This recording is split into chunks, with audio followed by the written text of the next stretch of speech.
sequence of events may have involved the alarm or the report coming through to the radio operator notifying the duty sergeant. Alert, alert, this is not a drill, this is not a drill, alert, alert. And the duty sergeant sounding the alarm or ordering the alarm sounded.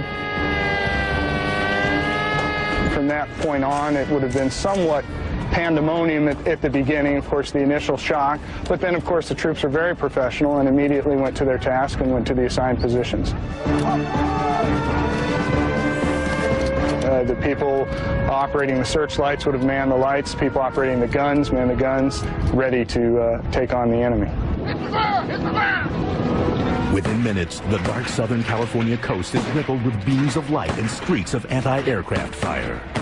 Fire! Fire! Fire! Fire! Perhaps a conservative estimate is maybe about 2,000 rounds fired that night, which would have been a very loud night for a town used to peacetime.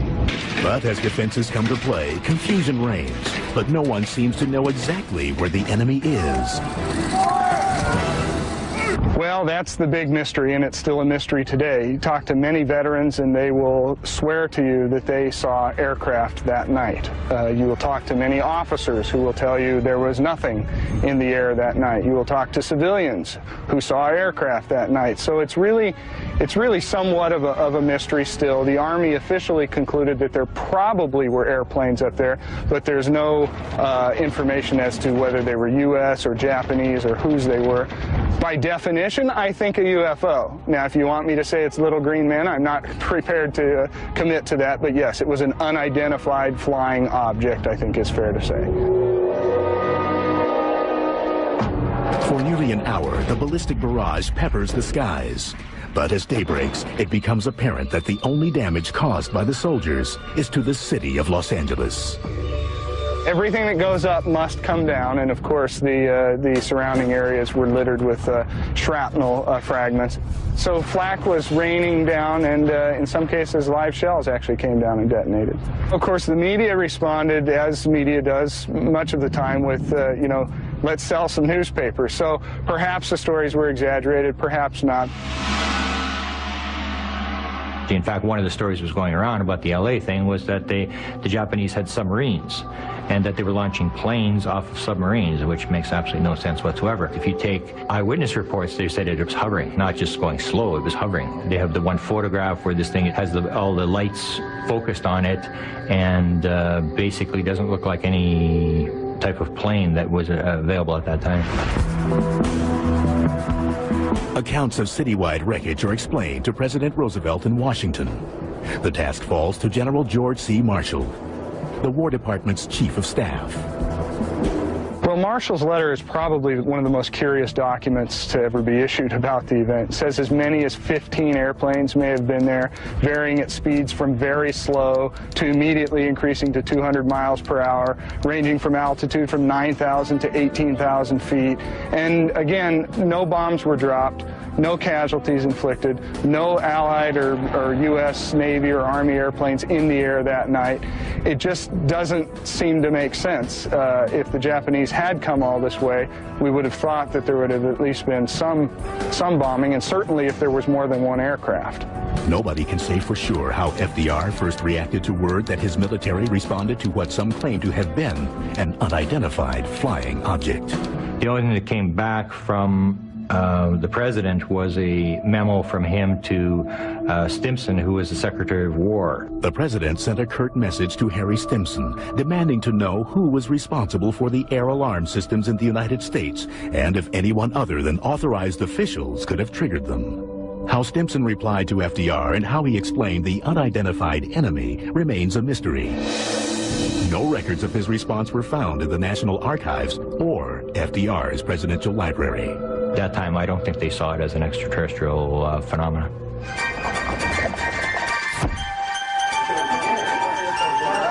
And I believe in 1942 it would have been a curiosity type item. The Axis powers will control the continents.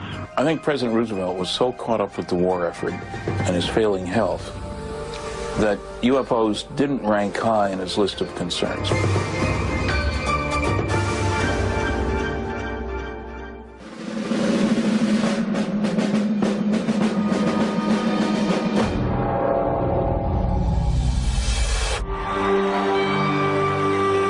July 1947. New threats of war and a new enemy, the Soviet Union. That false philosophy is communism. Has Americans looking to the sky. Some say they see UFOs. President Harry S. Truman is informed of a possible incident in New Mexico. Suddenly Roswell occurs, they have a press leak, it started getting picked up all over the country. I see him as the first president to actually deal with the UFO issue in a public sense. And Truman was the man on the spot when this stuff hit big time. Truman is an absolute critical key in looking at the entire UFO phenomenon in the early years. We know that these presidents were being briefed orally, if nothing else, on the topic of flying saucers.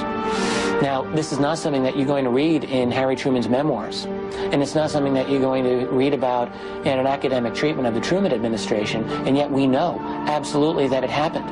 How do we know this? We know it from the man who gave Truman his briefings, and that was General Robert Landry, who was a colonel at the time in the Air Force. President Truman rewarded Landry, his personal pilot, for his exemplary service by appointing him as his Air Force aide on UFOs to consult with the CIA on the subject. And that he was told to report to the president orally and brief him orally every 3 months on the subject in UFOs, which he said he did up until the president left office. By my estimation, that could be as many as 18 briefings. Wouldn't you love to be a fly on the wall of some of those conversations? It's done orally. We don't want records. If you don't want it on the front page of the New York Times, don't put it in a file, that kind of idea. But an incident said to have occurred in the nation's capital was impossible to ignore. 1952 is just, again, one of these very significant years in UFO history. A massive wave of very high-quality sightings by military and civilians all across the U.S., culminating in successive weekends in July of 1952 of UFOs over the Capitol. It was like invasion type stuff. Things would disappear, the fighter jets would go back, the things would reappear, and it showed that the government was very sort of out of control. They couldn't control it. It was such a big thing that the press made it the front page. It was the front page of the New York Times. Truman took the subject head on. So there was less hesitation on the part of public leaders to talk about flying saucers. Harry Truman did so in the 1950s during one press conference. Did the Joint Chiefs of Staff talk to you or concern you about the unknown and the unidentified flying object? Oh, yes, we discussed it at every conference that we had with the military, and they never were able to make me a concrete report on. Do you have anything on the subject, sir? No, I haven't anything on the subject, and there's always things like that going on, flying saucers, and they've had other things, you know.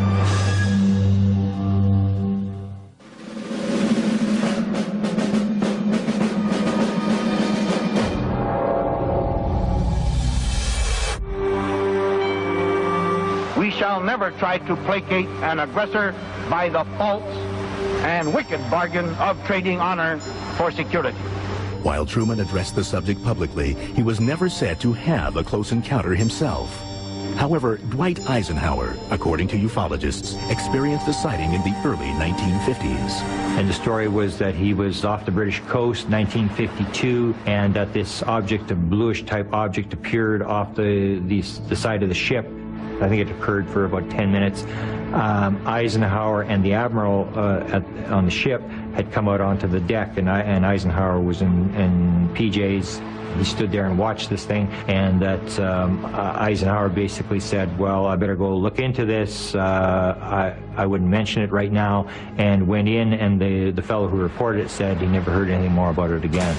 During Eisenhower's term, UFOs became part of America's pop culture through movies and TV shows. But the White House may have had more than a movie script to read.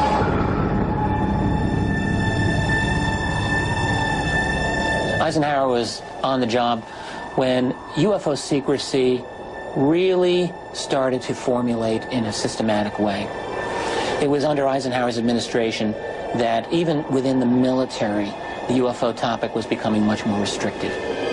There were perhaps off-the-cuff remarks from people close to the White House. In May 1954, during a speech in Amarillo, Texas, General Nathan Twining, Eisenhower's Air Force Chief of Staff, made a surprising statement. He said, and if they come from Mars and they're this advanced, I don't think we have anything to worry about. When we return, does the Commander-in-Chief's access to military files about UFOs depend on his political party affiliation?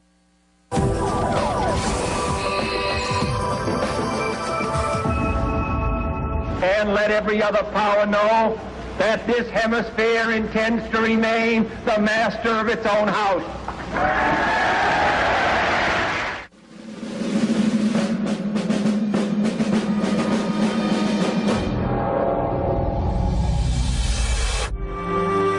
1963, President John F. Kennedy was boating near his Hyannisport home. So there's a reported, an alleged sighting that he was sailing off Cape Cod, that an object, silver object, whatever it was, 60 feet across, something like that, came down, and everybody saw the object, and Kennedy basically said, let's not tell anybody about this. Hard to substantiate the story. It's something which you can either believe or disbelieve. JFK's knowledge on UFOs is hard to gauge. His tragically short term in office left few UFO records in his presidential library. Kennedy's a great mystery with the UFO topic because there's reason to believe that Kennedy had some real information on UFOs. He was concerned about avoiding a war. To regard any nuclear missile launched from Cuba against any nation in the Western Hemisphere. Remember the Cuban Missile Crisis and all this kind of thing. This will produce the greatest crisis which the world has faced in its history. Well aware that saucers might cause us to start a war or the Russians to start a war, but I think he would have been very diplomatic about making sure that we didn't go shooting down flying saucers, for example. Records show that Robert F. Kennedy, JFK's brother and the Attorney General, did share letters from UFO researchers with Congressman Gerald Ford and Air Force officials. Robert Kennedy was very interested in UFOs. There's a number of letters that have surfaced where he dealt with UFOs. So it's very rare to get somebody in that high in office to actually deal with the subject in writing. Many UFO researchers believe that political differences may affect access to certain information, and that some U.S. presidents have not been fully briefed about UFOs by the intelligence community. The same researchers suggest JFK may have been the first president to be kept from the whole truth.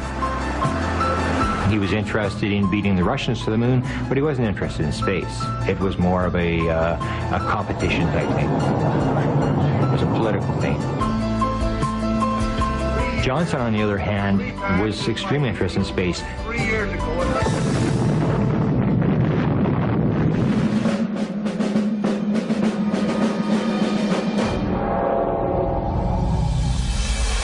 Against such force, the combined destructive power of every battle ever fought by man is like a firecracker thrown against the sun. Lyndon Baines Johnson first served in the White House as President John Kennedy's vice president. In September 1961, he responded to a letter from a UFO researcher regarding extraterrestrial visitation. Johnson replied to the letter and said to him, rather than going to the Air Force, he told him to go to the executive secretary at NASA. And it was very strange that he go to NASA, not the Air Force, and very strange that the Vice President would be answering UFO mail. During LBJ's term, military officials were said to have investigated an alleged UFO crash near Kecksburg, Pennsylvania. The events of Thursday, December 9th, 1965 remain an important chapter in the history of UFOs and the White House. There was a recovery team. NASA was identified as being there. Air Force was identified as being there. The object was moved away, and end of story. They said it was a meteorite. That was the official explanation. What I do in a lot of my presidential research is I take major UFO events. I go to the White House records, and then I start looking at who was there. Where was the president? Where was the Secretary of Defense? So anyway, I went to the Johnson Library, and I started looking at where was the president. He was at the ranch in Austin, Texas. The next morning, all the right people seemed to appear at the ranch. For example, James Webb, the head of NASA, flew into the presidential ranch the next morning. The governor of the state of Pennsylvania was there. All the Joint Chiefs of Staff, the entire Joint Chiefs of Staff, and they have photographs there of them arrived at the ranch. Now, the way they describe the meeting with the Joint Chiefs of Staff is a Vietnam War meeting. So even though there's nothing that you can actually nail down, the president had got pictures of the craft or whatever you want as proof, it did show some circumstantial evidence that something was happening around the president the morning after the crash.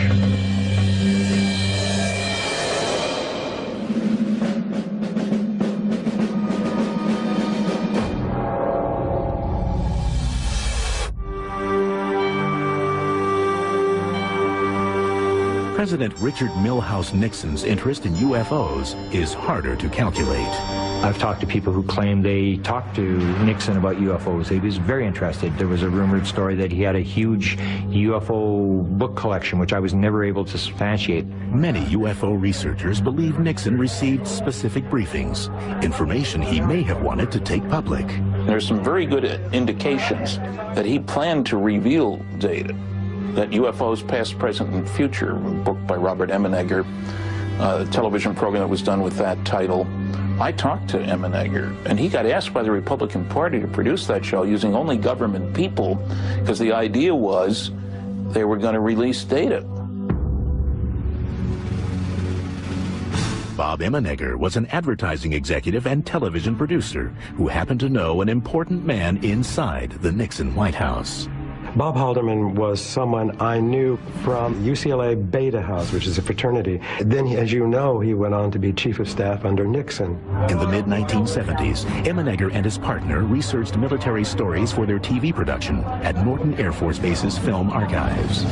Paul Shartle is the one who took us in there and said, what would you think if we told you we had a landing at Holloman Air Force Base of an alien craft, and it was filmed by our TDY, our temporary duty guys, and the film was sent here to Norton, where all films usually are sent.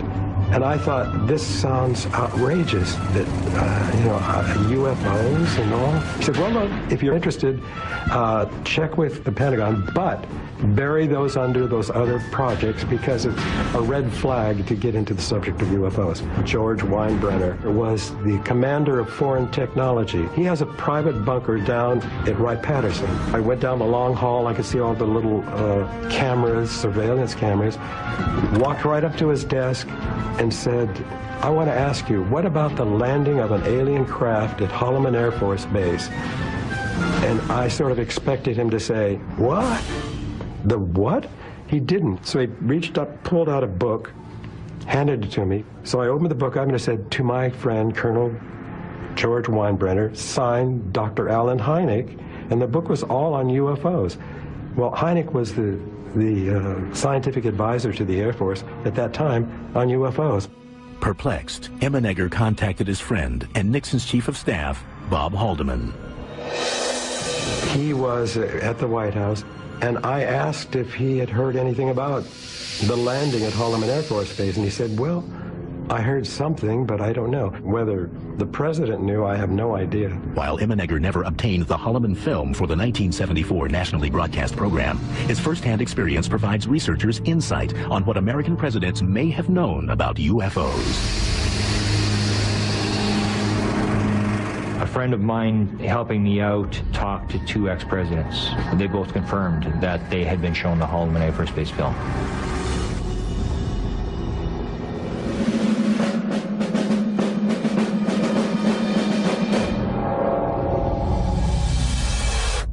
The Congress should investigate investigate the rash of reported sightings of unidentified flying objects in southern Michigan and other parts of the country. Gerald R. Ford had shown interest in the UFO subject as a congressman due to sightings by people in his district during the 1960s. What a lot of people don't realize is that the primary function of a congressman is to serve his constituents. So Jerry, out of service to his constituents, saw to it that there would be a hearing. So Gerald Ford went to the bat for the people who wanted an answer. And he made a lot of very, very strong statements saying that he wanted a congressional investigation. On April 5th, 1966, the House Armed Services Committee held public hearings on the subject of unidentified flying objects. Air Force Secretary Harold Brown concluded, "We have not been hiding anything. The investigations have been made public. The hearing this morning was public for just that reason." It's unknown whether the hearings actually had an impact on Ford's view of UFOs after becoming president, but many researchers maintain Ford selected advisors who showed an understanding of the potential threat posed by UFOs. He had some advisors who, at the time, may not have been all that important. There was Dick Cheney and Donald Rumsfeld. Had George Bush Sr. as his CIA director, had some people who he could trust and who could trust him. After leaving the White House, Ford replied to a letter from a former Air Force intelligence officer who researched UFOs. During my public career in Congress as Vice President and President, I made various requests for information on UFOs. The official authorities always denied the UFO allegations. As President, Ford said nothing on this topic. So you can either think someone got to him or he just lost interest, but I think more likely he decided it wasn't politically prudent to discuss this matter. Coming up, some presidents put all politics aside once they had their own UFO encounters.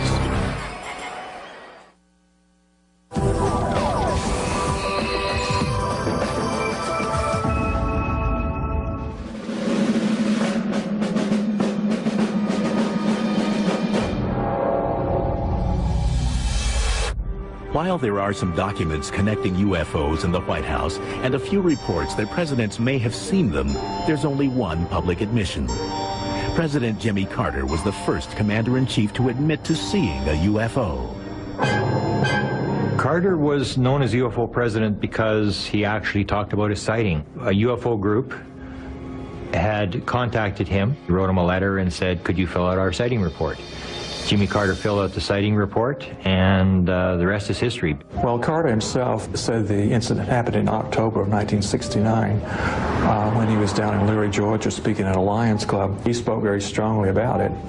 And one thing I think it also is very impressive to the public is the fact that Carter was a state legislator here in Georgia when he saw the sighting, and he went on record about it and spoke of it quite publicly.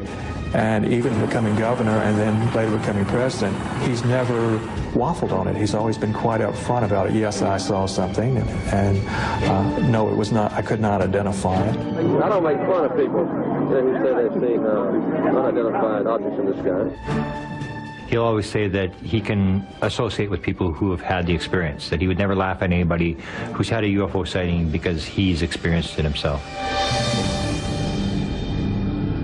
Carter's UFO report gives a vivid account of what he saw that night. I never have tried to identify it. What I saw, it was a light in the western sky. It was very unique. I never seen it before. So there were about 20 of us who saw it. Carter said the object he saw was had firm edges. It was circular. It seemed self-luminous. It was about 1,000 yards away, and it retreated, and then it came forward, and then it left. Basically, when you talk about UFOs, people look at you strangely, and for that reason, I think a lot of people would not be willing to be like Carter and go on the line and actually fill out a report. And he's never disavowed the content of his report, which tells me that Jimmy Carter, just as honest as a man as you'll ever find in or out of government, has left that bit of legacy to be savored by future UFO researchers who can point to it as a milestone in the fact that the government does know more than it has been telling about the subject, and this was enough inspiration for Jimmy to try to funnel out some of that knowledge. While running for the presidency, Carter made campaign promises that he would release all he could about UFOs once he took office. Well, no, but I would, make the information that we have about those sightings available to the public at identify. And how did they try to hold Jimmy Carter to his promise? They wrote letters to him as soon as he got in office saying, Jimmy, you're now where you can fulfill your promise, please do so. As many as 9,000 UFO-related letters from citizens reached the White House during Carter's term. Naturally, he didn't answer it all himself, hardly any of it, but there were many people, some of them were interested in the follow-up to that 1976 promise, and others were just interested in telling their own little experience where they might have seen something that they wanted to go on record. But some researchers suggest other reasons why Carter may not have been able to deliver on his campaign promise. The CIA comes in and briefs the president on the most important intelligence stuff. And the person who briefed Jimmy Carter on the intelligence matters was George Bush Sr., the CIA director. Jimmy Carter asked for the UFO file. The story was that George Bush said, you don't have a need to know. This works on a need to know, and curiosity on the part of the president isn't sufficient need to know. To those who claim that George Bush was briefing Carter on UFOs, I think the burden of the proof would be on them. I mean, there were other much more likely subjects for them to be talking about.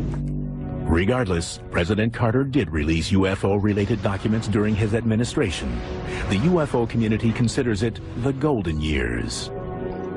Half of all the UFO documents, there's thousands of UFO documents that have been released under the Freedom of Information Act request over the last 30 or 40 years. Over half of them were released under 4 years of Jimmy Carter. These newly declassified documents were sourced from numerous agencies.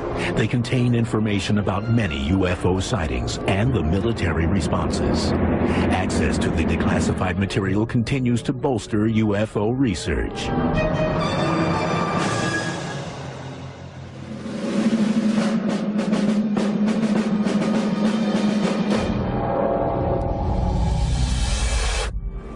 We must act today in order to preserve tomorrow. And let there be no misunderstanding. We are going to begin to act. There are reports that Ronald Reagan had 2 UFO experiences prior to serving as president. The story of his first sighting reached the public through the memoirs of actress Lucille Ball. She recalled that Reagan and wife Nancy arrived late to a Hollywood party. And she stated that when Mr. Reagan and Nancy arrived at the party, they were all excited. They told everybody about this sighting, that this thing they had seen it coming down the coast. They had watched this whole thing. Ronald Reagan was very interested in the topic of UFOs, privately, very much so. And indeed, has been said to have seen one while flying on an aircraft as governor of California. Apparently a very interesting sighting.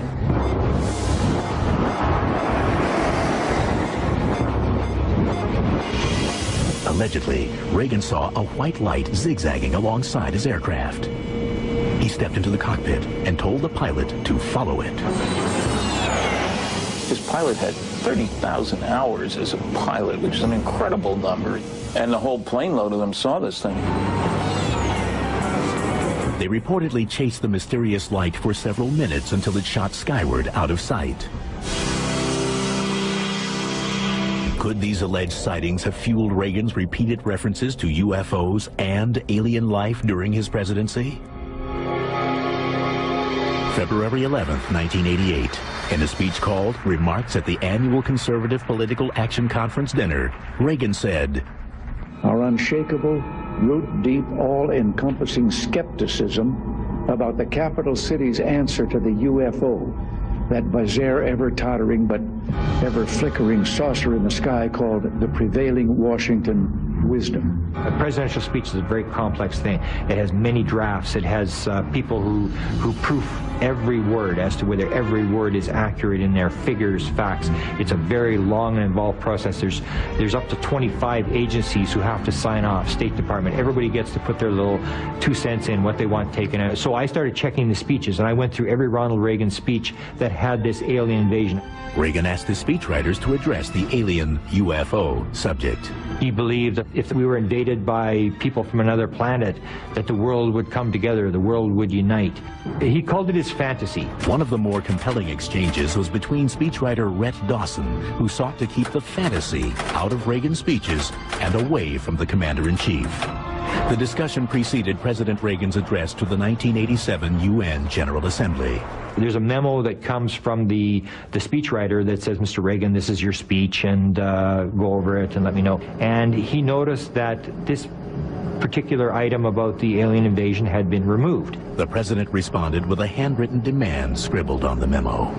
And on the bottom, in Reagan's handwriting, Reagan says there's too much anti-Soviet stuff in here, I want you back away from this, and oh, by the way, could you put my fantasy back in, how the world would unite if faced with creatures from another planet? And he used the word creatures. Clearly grasping the president's determination, Dawson rewrote the speech, and during the 42nd General Assembly of the United Nations on September 21st, 1987, Reagan said, "Our differences worldwide would vanish if we were facing an alien threat from outside this world. And yet, I ask you, is not an alien force already among us?"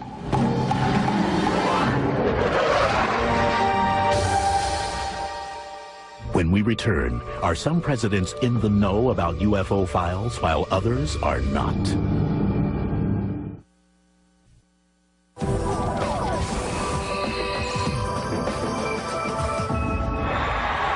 And the reason is simple. You're more apt to see a UFO than you are his plane.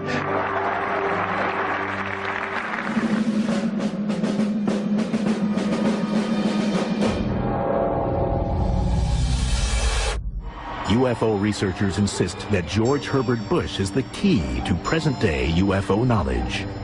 George Bush Sr., I think, is one of the key presidents when it comes to ufology. He's a very important president because he has always been believed by a lot of researchers to be a guy who knows what's going on. He was former CIA director under President Ford.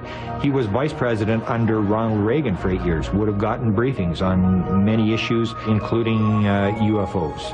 He was trusted by the military. He was trusted mostly by the intelligence community. In fact, now they've actually named a building at the CIA headquarters after George Bush.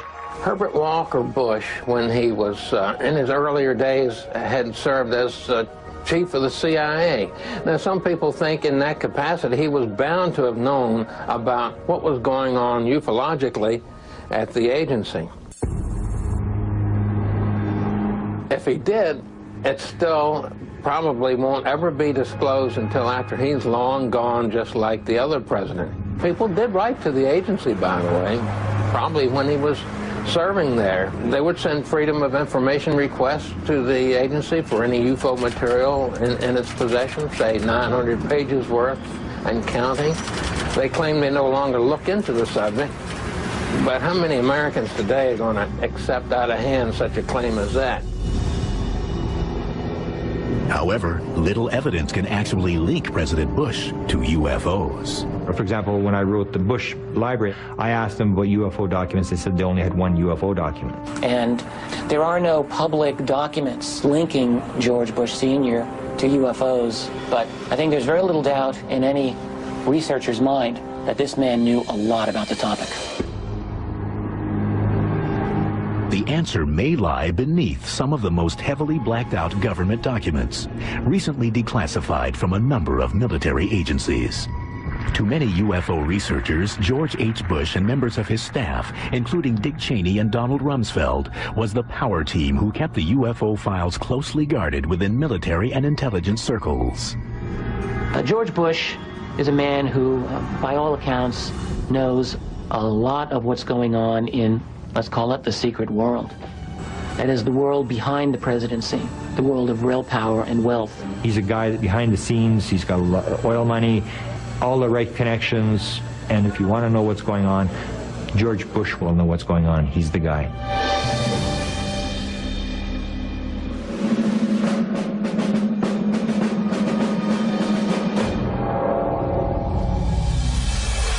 As far as I know, an alien spacecraft did not crash in Roswell, New Mexico in 1947. William Jefferson Clinton's presidential archives contain extensive records pertaining to UFOs, from Roswell to alleged close encounters. I would say that if UFOs are cards, Clinton is the royal flush. I mean, Clinton was into UFOs big time. The Clintons have said that the library in Little Rock has got a lot of windows, it's got a lot of glass, because they wanted to show that it was an open administration. It's just a gold mine for a researcher. I think Clinton, on the one hand, did more than any other president to get classified material declassified. And he did more to open up government disclosure than any other president, as far as I know. Bill Clinton is another president who had a publicly stated interest in the topic of UFOs and wasn't afraid to say so from time to time publicly. He would talk about Social Security. I mean, I saw a survey the other day that said that a lot of people in their 20s thought it was more likely that they would see a UFO than that they would ever draw Social Security. So, of course, every time they're trying to push Social Security, the president, they go to this little funny thing that they stick in the speech. And Clinton used it 8 times. Yet many researchers believe the Clinton White House was sympathetic about the need to disclose secret UFO files.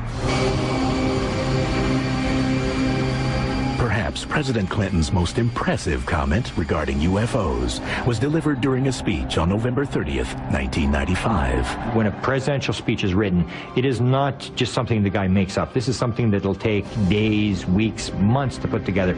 It will be vetted by everybody. Something that's in a presidential speech is there for a reason.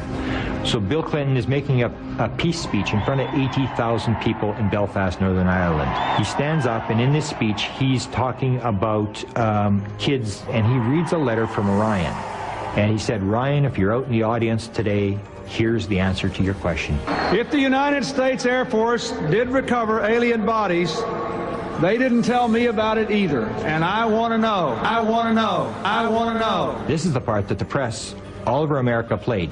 The second part of the statement is what I believe is a challenge, a shot across the bow to the military.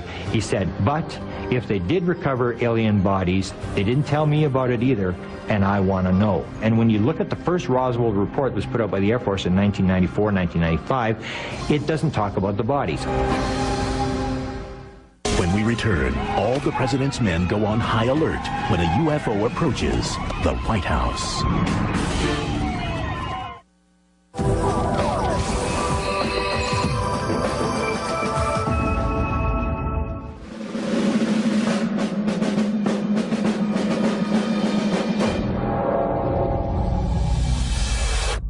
That's good. How are you?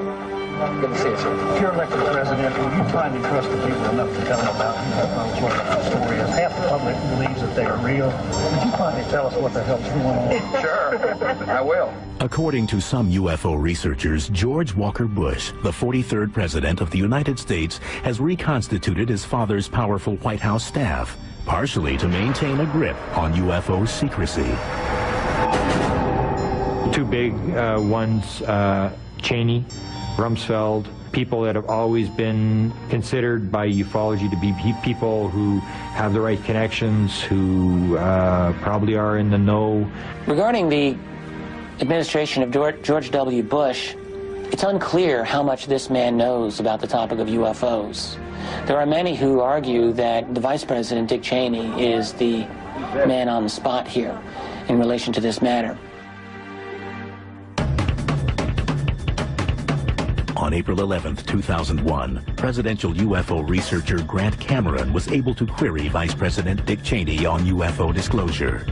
Cameron knew he'd have to ask pertinent questions. Have you seen a UFO? Who cares? What do you think about UFOs? Who cares? The important question is, have you been briefed? Did someone walk in your office one day, get you to sign a piece of paper acknowledging that you've been briefed on the subject? And if we can show that the president has been briefed on the subject of UFOs, it would show that not only does it exist, but it's an important subject. I did manage to get the question asked to Dick Cheney. He was on a radio talk show in Washington, D.C. on the Diana Rehm show, and I was the first caller up. I called in and I said to him, and my question was, Mr. Cheney. Since the statement made by George Bush last July, there's been a vicious rumor circulating in the UFO community that you've been read into the UFO program. So my question to you is, in any of your government jobs, have you ever been briefed on the subject of UFOs? And if you have, when was it and what were you told? Well, if I had been briefed on that, I'm sure it was probably classified and I couldn't talk about it. And it stunned me. It was significant because, first of all, he basically stated it would probably be classified and stated I wouldn't be talking about it, which means they're going to continue to keep it secret. And he basically acknowledged that, yes, he's in the loop, and yes, there is something to this. It's secret, and it's important. The issue of government disclosure on UFOs as they relate to national security issues has long been debated. The chief executive either knows or should know what the inner sanctum of official UFO research is all about. The question is, why can't we get more information from the White House? And I don't know the answer to that.